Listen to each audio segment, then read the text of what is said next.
It's the most incredible engine you will ever own. It works tirelessly for you 24/7, but have you ever really stopped to wonder how your heart actually works? Well, today we are going to dive in and find out. I'm sure you've seen this before, right?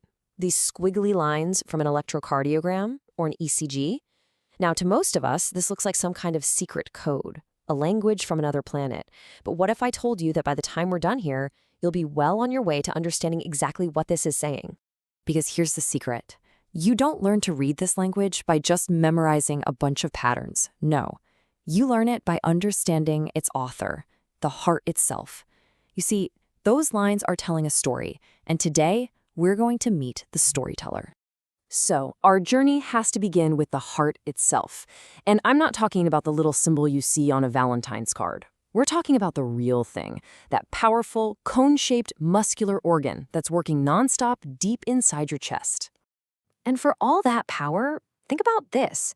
Your heart is only about the size of your own fist. Go ahead, make a fist right now.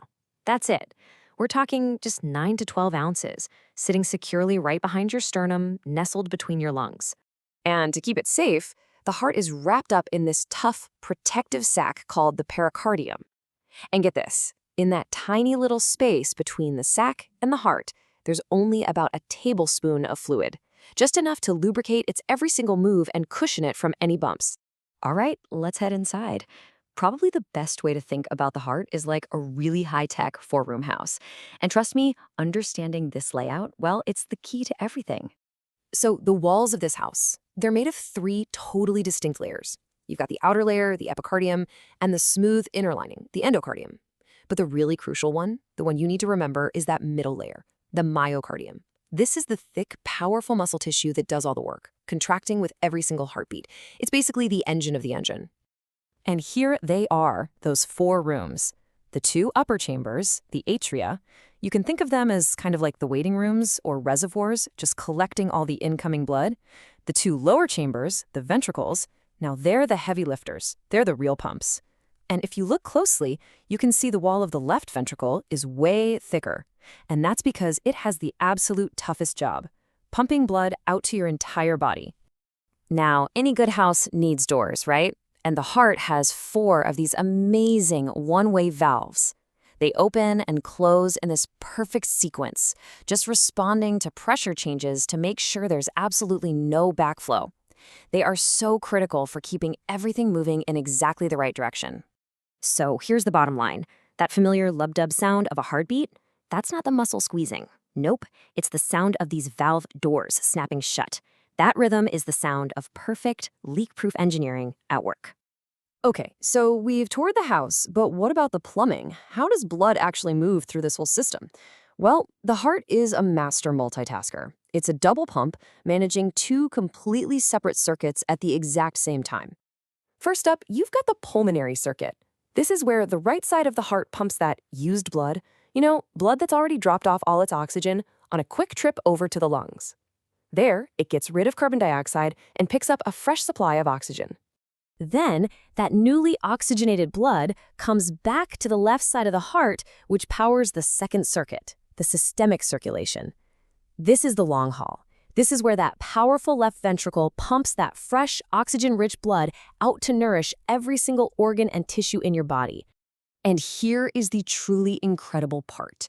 That entire round trip, I'm talking from your heart all the way to your fingertips and all the way back again, that whole journey takes a single red blood cell less than 1 minute. Just think about that for a second. That's not just efficient, that is absolutely amazing.